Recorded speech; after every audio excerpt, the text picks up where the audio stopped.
didn't grow up in the faith like I did, you probably didn't see what Vernon is doing there, but he's working the crowd with a little call and response. He's varying his cadence and tone. He's using his voice to hold the room and his personality to keep the crowd fixed on him.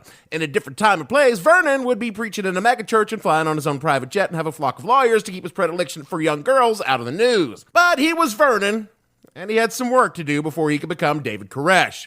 And that work involved laying pipe in 65-year-old Lois. Now, as you can imagine, like I said, George was not at all happy about this because, Vernon was like, George, you should call me Dad, and telling him, like, I did fuck your mom. And it was pretty clear to old George that Vernon was doing Lois in order so that someday he would be the leader of the band of cultists in Mount Carmel.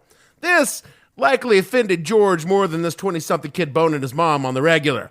And it didn't take long for their conflict to come to a head when Vernon began telling the people of Mount Carmel that not only was he doing George's mom, which they all knew, but he was going to knock her up and that their child would be the chosen one.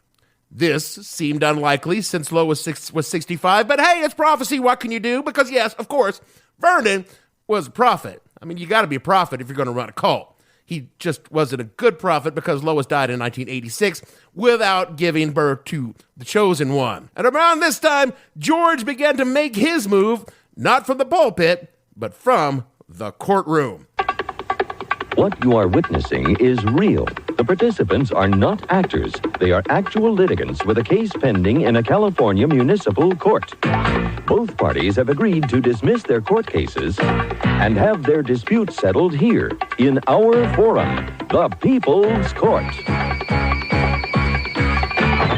In a case that we're calling He's Not My Dad, but He's Doinking My Mom.